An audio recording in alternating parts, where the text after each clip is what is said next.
pessoal, tudo bem? Então, vamos dar continuidade aos nossos estudos sobre a escravidão no Brasil e sobre o processo de formação social. Bem, o Brasil ele teve mais de 3 séculos de escravidão.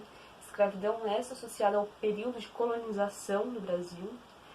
E o Brasil ele trouxe mais de 4 milhões de escravos. O Brasil foi o último país a abolir a escravidão.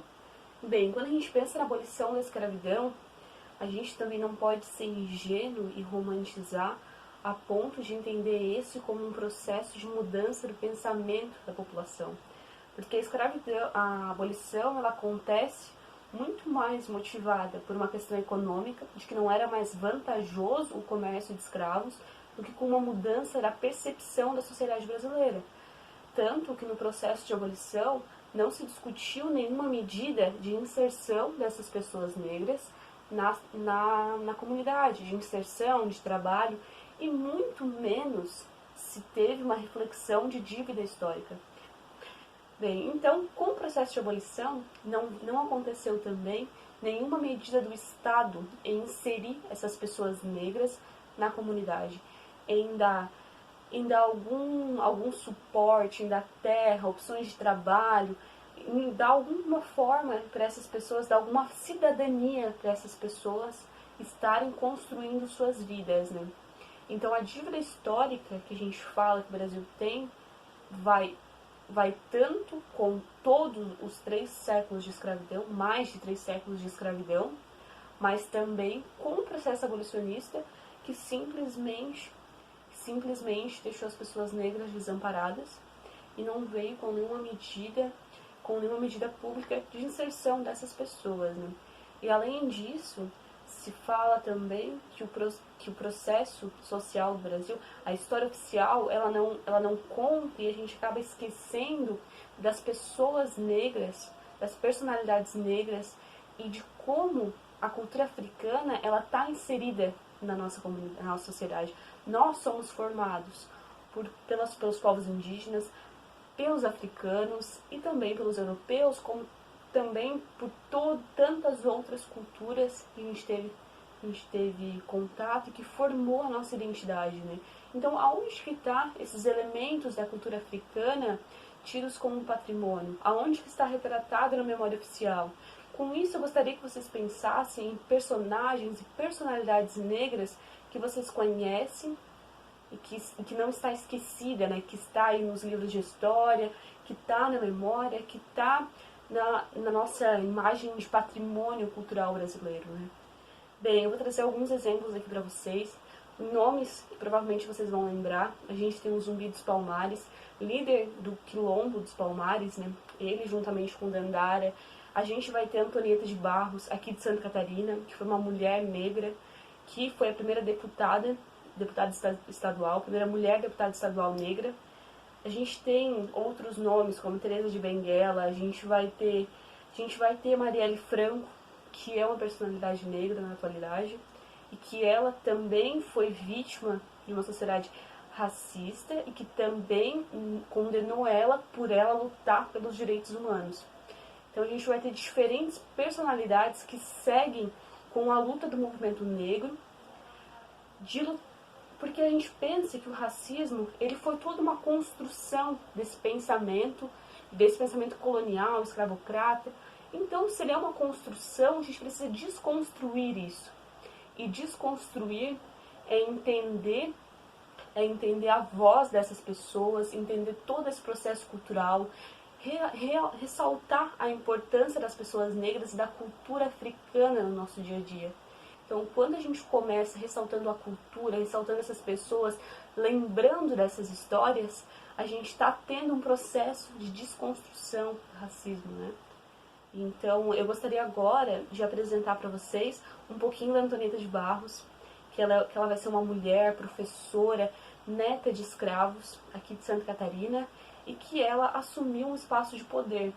Atualmente, as mulheres ainda estão na luta para conseguir estar ocupando espaços de poder, para conseguir uma porcentagem maior de mulheres na política, mulheres liderando cargos, que a gente também está nesse sistema machista e patriarcal, né? Então, quando a gente fala da mulher negra, sofre esses dois pesos, a questão do racismo e a questão do machismo. Então, ressaltar essas histórias, relembrar essas lutas e fazer parte delas é uma forma da gente desconstruir e construir uma sociedade mais igualitária, uma sociedade que é além desses preconceitos, né? Superar isso e conseguir uma sociedade mais justa para todos. Agora eu vou mostrar um pouquinho do vídeo então da Antonieta de Barros e depois eu vou dar continuidade para falar de uma atividade que eu gostaria que vocês fizessem, participassem, que vai ser bem interessante. Então agora vamos assistir o vídeo. Bem, então a gente viu um pouquinho sobre quem foi Antonieta de Barros, que é uma dessas personalidades que por muitas vezes é esquecida na nossa história, né? Pensando aqui em Santa Catarina, quem sabia da Antonieta de Barros? Quem já conhecia a Antonieta de Barros, né?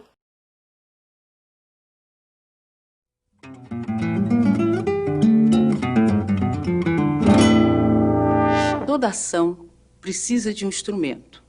O instrumento básico da vida é a instrução. Educar-se é aprender a viver, é aprender a pensar. E nessa vida não se engane, só vive plenamente o ser que pensa. Os outros se movem tão somente. Essas não são apenas palavras de uma professora. São palavras de uma mulher que desde cedo aprendeu essa lição. Nasci em 1901 de uma família humilde de Florianópolis. Meu pai morreu quando ainda era muito nova e minha mãe, uma lavadeira que não sabia ler e escrever, transformou nossa casa em uma pensão de estudante. Foi com eles que me alfabetizei. Fiz o primário e em seguida ingressei na escola normal. Assim que me formei professora, fundei o curso Antonieta de Barros, uma escola de alfabetização que funcionava na minha própria casa. Além de dar aulas, fundei jornais e publiquei um livro, Farrapos de Ideias, que assinei sob o pseudônimo de Maria da Ilha. Usei o jornalismo para divulgar as ideias feministas e integrei a Frente Brasileira para o Progresso Feminino. Fui eleita deputada estadual.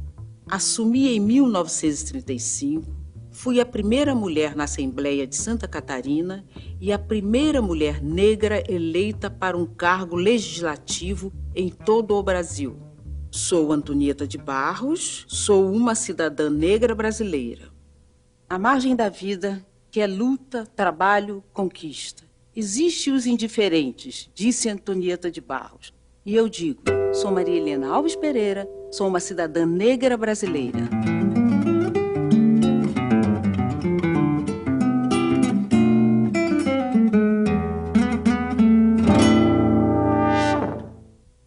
Pessoal, agora eu vou explicar para vocês como que vai ser a atividade que a gente vai estar fazendo agora nas próximas semanas. Bem, o intuito dessa atividade é que vocês pesquisem sobre alguma personalidade, algum personagem negro que foi importante para a história do nosso país e que vocês tragam isso e criem uma crônica para falar desse personagem, falar dessa personalidade, né, e falar do porquê que ela é importante.